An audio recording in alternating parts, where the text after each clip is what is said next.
السلام علیکم ورحمۃ اللہ وبرکاتہ۔ آج یہ حدیث پڑھوں گا کہ عشاء کا انتظار کرنا، یعنی عشاء کی جو نماز ہے وہ جماعت کے ساتھ پڑھنا یا تاخیر کے ساتھ پڑھنا۔ آئیے حدیث سماعت فرمائیں۔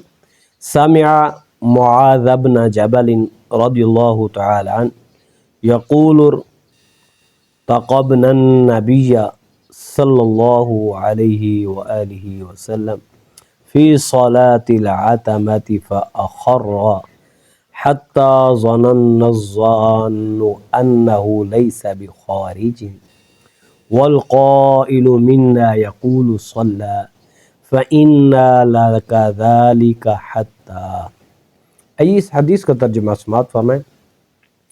حضرت معاذ بن جبل رضی اللہ تعالی عنہ کا بیان ہے کہ ایک بار ہم رسول اکرم صلی اللہ علیہ وآلہ وسلم کا نماز عشاء کے لیے انتظار کرتے رہے، یعنی حضور علیہ السلام عشاء کی نماز پڑھانے کے لیے آئیں گے تو ہم نماز پڑھیں گے۔ کیا کہتے ہیں؟ ہم انتظار کرتے رہے مگر آپ صلی اللہ علیہ وآلہ وسلم نے تاخیر کر دی، حتیٰ کہ بعض نے یہ بھی گمان کیا کہ شاید آپ نہیں آئیں گے، یعنی حضور علیہ السلام نے نماز عشاء کے لیے تاخیر فرمائی تو اب کیا کہہ رہے ہیں کہ حضور علیہ السلام نہیں آئیں گے، اور کچھ کہنے لگے کہ آپ صلی اللہ علیہ وآلہ وسلم نے نماز پڑھ لی ہے، تو وہ یہ سوچ رہے تھے۔ کہتے ہیں بہرحال ہم اسی حالت میں تھے کہ آپ صلی اللہ علیہ وآلہ وسلم تشریف لے آئے۔ کہتے ہیں ہم یہی سوچ بچار کر رہے تھے، کیا پتہ حضور صلی اللہ علیہ وسلم اب عشاء کی نماز پڑھانے کے لیے آتے ہیں یا پھر گھر میں پڑھ لی ہوگی، یہی سوچ بچار کر رہے تھے کیونکہ کافی دیر ہو گئی تھی۔ تو آپ صلی اللہ علیہ وآلہ وسلم تشریف لے آئے تو صحابہ کرام رضوان اللہ تعالی علیہم اجمعین نے آپ سے وہی کچھ کہا جو پہلے کہہ رہے تھے۔ آپ صلی اللہ علیہ وآلہ وسلم نے ارشاد فرمایا، تم اس نماز کو خوب اندھیرے میں پڑھو، یعنی کچھ دیر سے جب بالکل فل اندھیرا ہو جائے پھر پڑھو۔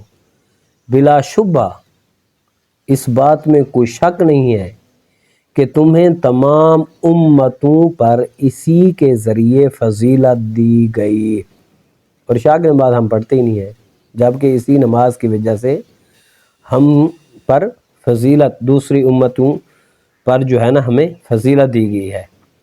آگے فرمایا، اور تم سے پہلے کسی امت کو یہ نماز نہیں پڑھی، کسی امت نے یہ نماز نہیں پڑھی۔ یہ عشاء کی نماز میرے آقا امام الانبیاء حضور علیہ السلام کی امت کے علاوہ، آپ کی امت کے علاوہ کسی اور امت کو یہ نماز نہیں ملی۔ یہ نماز ملی ہے تو حضور علیہ السلام کی امت کو ملی ہے، تو اسی وجہ سے تمام امتوں پر یہ امت فضیلت والی ہے، اس کو فضیلت دی گئی ہے کہ ہم عشاء کی ہی نماز نہیں پڑھتے۔ تو دعا ہے اللہ تعالی ہم سب کو 5 گانا نماز باجماعت پڑھنے کی توفیق عطا فرمائے، اور نماز کی برکت سے ہمارے صغیرہ اور کبیرہ گناہوں کو معاف